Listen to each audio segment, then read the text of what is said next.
Relax and let your eyes grow heavy as you settle into a comfortable space. Feel the weight of the day gently ease away. Notice the air around you, soft, warm, and quiet.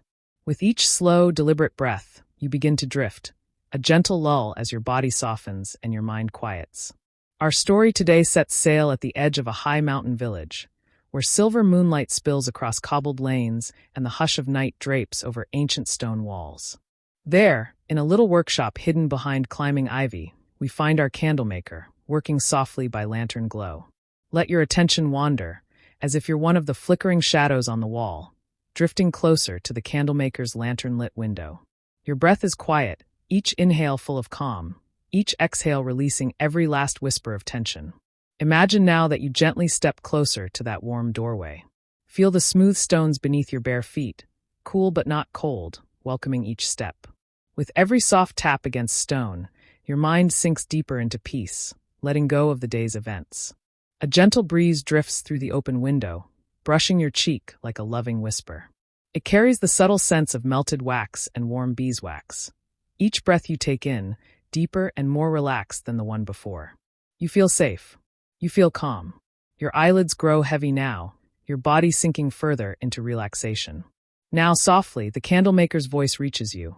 Barely a whisper, yet clear and kind. Let it guide you deeper still. Our story today begins in that same quiet workshop, where the Candlemaker sits at her sturdy wooden table.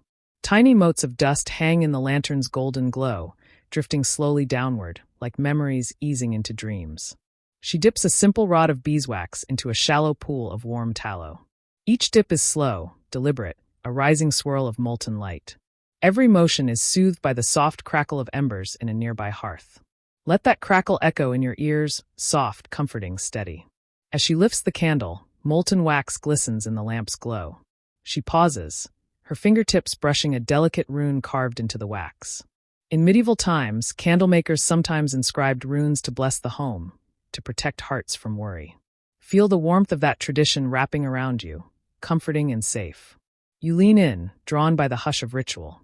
With each breath, feel the heat of the forge-like hearth, melting wax that feels almost like honey flowing, smooth, gentle, winding down your thoughts. Outside, the night wind stirs the ivy. A soft rustling begins and slows, syncing with your heartbeat. It's as if the spell of midnight binds tree, stone, and candlelight together. You feel part of this calm, timeless scene. Our Candlemaker breathes in the night air. She murmurs a quiet wish, one whispered into each candle. Calm dreams, restful hearts, gentle sleep. Imagine that wish traveling from her lips into the flicker of flame, then dancing across the wick, trailing into the night sky. In medieval lore, each candle was believed to carry a prayer. Tonight's candles will carry your own tranquil thought, whether it's a moment of peace, a kind dream, or a silent promise to yourself. Let this thought drift flame-like into stillness. The Candlemaker sets the candles aside. The lantern light shifts, casting dancing patterns across worn floorboards. Now focus on that gentle dance, the back and forth sway, soft shadows and gentle light. With each shift, your mind follows, drifting into restful ease. She hums an old lullaby, a melody passed down through generations, simple, rhythmic, slow. Notice the soft rise and fall of notes, how each one opens a tiny space in your mind, a space where tension drifts away. Your body begins to feel heavier, deeper into calm, every limb softening, sinking, utterly safe, utterly at rest. Our story today begins in that same quiet workshop, where the Candlemaker sits at her sturdy wooden table, worn smooth by years of use. The air smells gently of warm wax, with a faint note of rosemary and soot. Outside the window, a breeze stirs the ivy, rustling its leaves like a soft lullaby hummed by the wind. It is late, well past the hour when most of the village sleeps, but in this candlelit corner of the world, time moves differently. The clock has no place here, only rhythm. The rhythm of dipping, cooling, shaping, and blessing. The Candlemaker, whose name is Miriam, dips the long wick again into a copper vat filled with golden wax. She waits, 10 heartbeats, then lifts it gently, letting the wax drip and settle. With each pass, the candle grows fatter, softer around the edges. This is not a rush job. No, these are her midnight candles, each one made under stars, never sun, for a special purpose known only to her. Some say these candles have magic. Some say they glow a little bluer than others. Some say dreams last longer when they are lit nearby. Miriam says nothing. She only smiles and keeps dipping. In the medieval village of Eldhollow, tucked against the edge of the silverwood forest, people have long whispered of her candles. How they flicker with unusual rhythm. How sometimes they don't melt down until morning. How one man claimed he dreamt of his late wife's voice, whispering forgiveness, the night he lit a midnight taper. But none truly know the secret. They only see her gentle hands and soft smile, and the quiet light glowing from her window long after curfew bells have rung. The room is silent, save for the slow rhythm of her work. In the corner, the hearth flickers, its soft embers sighing like sleepy breaths. The wood, mostly ash and a little cherry, snaps from time to time in that cozy, comforting way. Each sound feels like the stretch of a woolen blanket being laid gently across your shoulders. You may hear the creak of the wooden floorboards beneath her chair as she shifts slightly, humming low under her breath. A tune from her grandmother, passed through generations of hands that once shaped light from wax and hope. The shelves in her workshop are lined with candle molds, beeswax blocks, and tiny glass jars. Some are filled with dried herbs, lavender, mugwort, and chamomile, all known in Old Village lore to aid sleep and dreams. Others hold powdered root, shaved resin, or glints of mica dust. The light from her lantern shimmers softly through each jar like moonlight through still water. Tonight, she's crafting a special candle. A larger one. A dream pillar, she calls it, shaped tall and strong, carved with sigils from old folk scripts. Not magic, perhaps. Not exactly. But something sacred, something known. She takes a thin stylus and begins to inscribe the soft wax while it's still warm. Each mark is careful and smooth. She murmurs old words as she carves, not spells, but blessings in a language half forgotten by time and kept only in song. It is said that in the medieval days of the High Hollow region, candlemakers were closer to alchemists than artisans. Their knowledge of oils, herbs, and timing was considered both craft and miracle. Miriam's family has lived here for centuries, and though no one remembers exactly when the tradition began, her fingers seem to. The candle is done now, cooled, carved, and dipped in a thin glaze of lavender oil that glistens faintly in the light. She holds it up and inspects it with a quiet gaze, then carries it to the back of her shop, where an old wooden cabinet stands tall and weathered.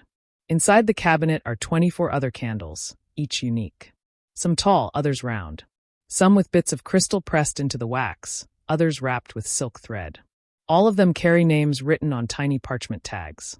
She adds the new candle to the shelf and whispers its name. For the one who cannot stop remembering. Her voice is soft, barely louder than the wind outside. Each candle in the cabinet has a name like that. Not a person's name, but a soul's weight. For the child who speaks in dreams. For the heart that fears tomorrow. For the hand that needs letting go. No one has ever asked her how she knows what to name them. She closes the cabinet doors gently, with both hands, as though sealing something sacred behind them. The latch clicks, soft as a cat's paw against stone. Outside, the moon is high now, bathing the village roofs in silver. You can imagine the world beyond her window. Chimney smoke curling in the air like sleepy thoughts, snow beginning to fall in soft flakes that kiss the rooftops. A distant owl calls, once, then twice, then fades into silence. Miriam returns to her table and takes a seat once more, wrapping a soft wool shawl around her shoulders. She watches the candle flames flicker for a moment. One, then two, then three glowing tapers dancing in perfect stillness. Somewhere far off, a bell rings. Not the village bell. A smaller one. A tone like clear water. It is the sound of her dream visitor arriving. The soft bell that rang wasn't one made of metal, but of something older. Bone, perhaps. Or stone carved so thin and pure that it rang only when it was time. And tonight it was time. Miriam stands slowly. She knows this sound. It comes not every night, not even every season.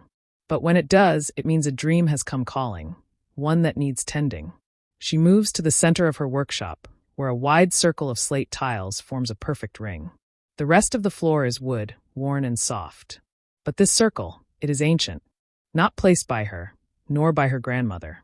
No one quite knows who built the workshop before them, but the slate ring remains untouched, unbroken, always slightly warmer than the floor around it. She takes the candle she just finished, the one she named for the one who cannot stop remembering, and places it gently in the center of the slate. The wax shivers slightly, as though catching its first breath. Outside, the wind sighs through the eaves of the roof, and the ivy whispers along the stone. The room dims. Not darkens, just hushes itself like it knows a story is beginning. Miriam lights the candle with a match drawn from a tiny brass box. As the flame touches the wick, the air changes. A quiet thrum pulses in the floor beneath your feet, soft as a heartbeat. Steady. Safe. You watch as the flame glows not yellow, not orange, but a gentle silver blue, like moonlight caught in still water. It sways gently, even without breeze. And slowly, a shape begins to form beside it. It begins as shadow, curling and flickering at the edges. Then it deepens into silhouette, into outline, into presence. It is the dream visitor. Tonight, the visitor takes the shape of a boy, not more than 8 or 9, with a worn wool cloak too big for his shoulders and bare feet that make no sound on the slate. He says nothing, just looks at Miriam with eyes the color of dark honey, heavy with tiredness. Not sleep tired, soul tired. She kneels beside him. She never asks them to speak. If they want to, they will. If not, she simply stays, with the candle burning between them. He places something on the ground. A toy horse carved from pine, one leg broken and glued with care. The candle's light touches it, casting long shadows. The boy's lip trembles slightly, and he exhales a single long breath. The kind that carries a letting go. Miriam touches the candle with 2 fingers. Then the toy. Then her heart.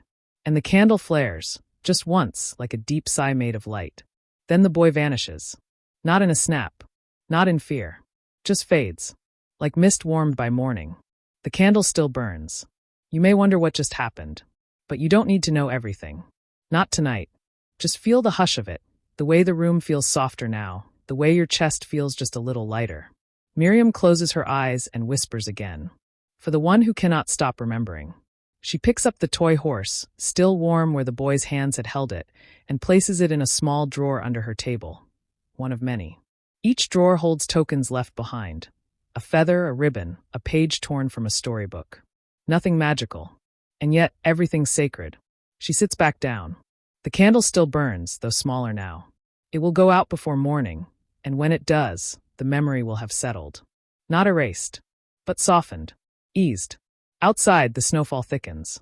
You can imagine how it dances beneath the lanterns hung along the winding village path. In medieval winters, snow was both beauty and burden, celebrated for its stillness, feared for its bite. But tonight, it is a lullaby, falling in the hush of a grateful world. Miriam stands once more and opens the door to her workshop.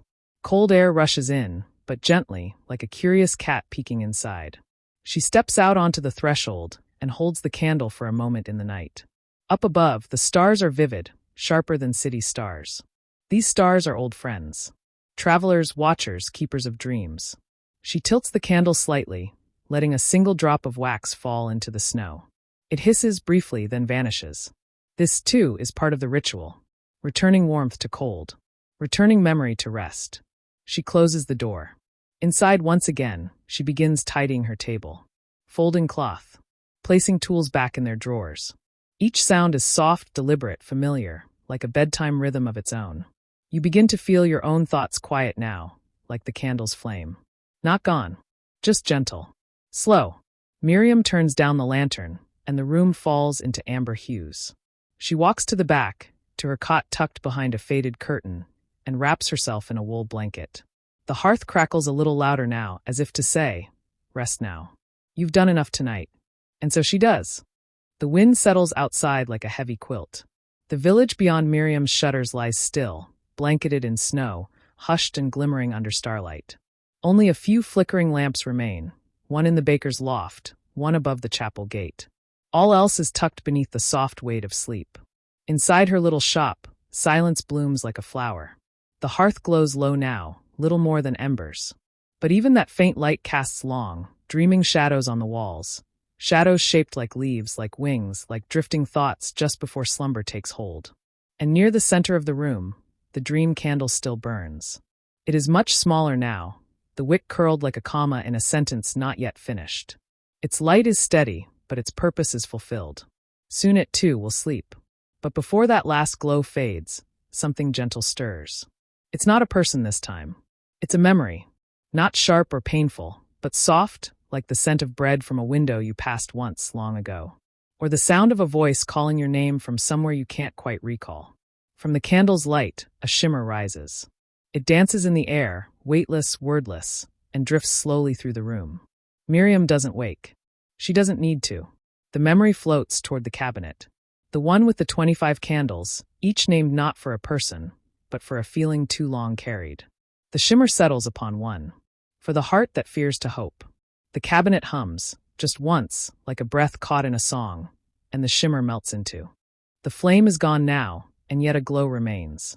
It lingers not in the room, but in the feeling the room carries. The way dust settles in the corners like golden mist, how the air holds the memory of light, how the silence feels full, not empty. This is the true magic of the Candlemaker's secret. Not the wax, not the flame, but the stillness left behind.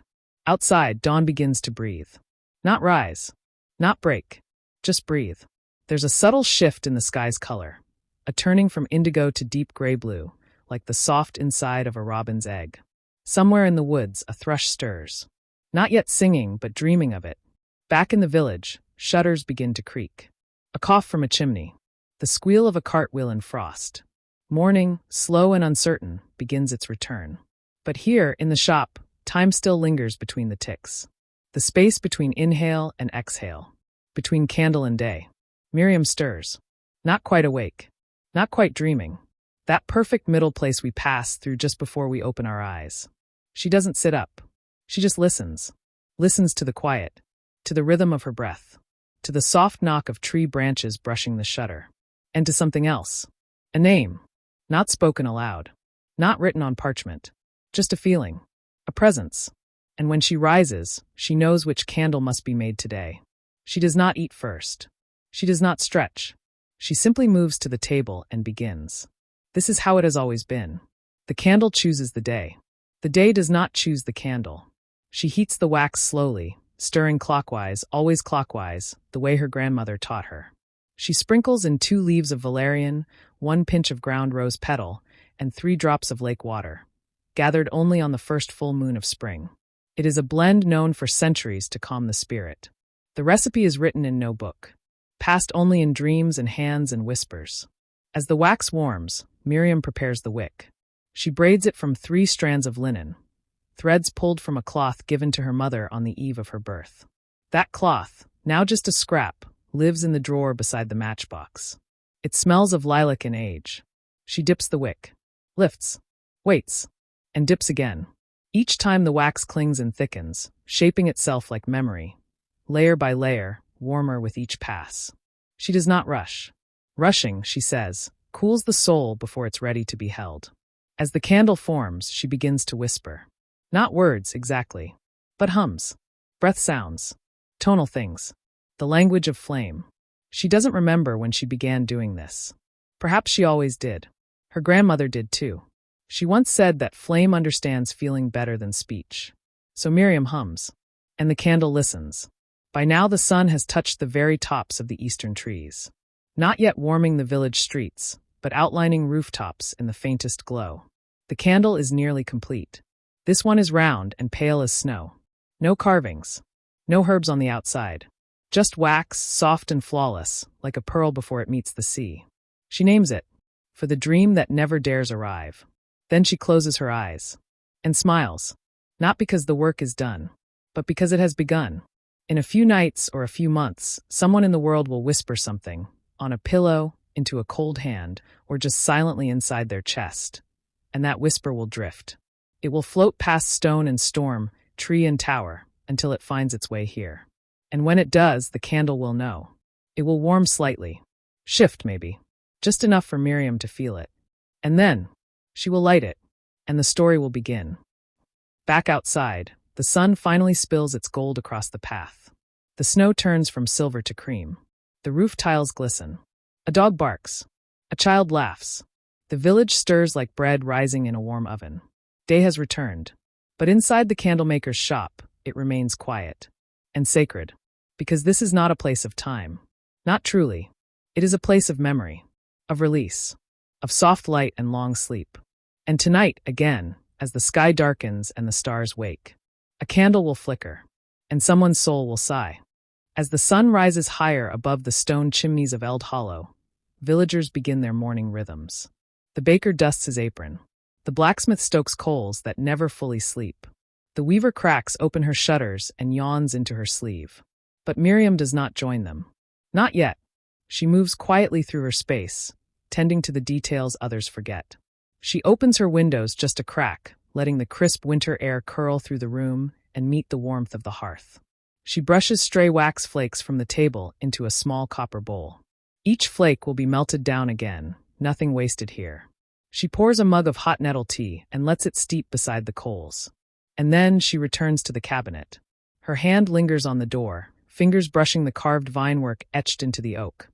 Markings no one else has ever fully deciphered.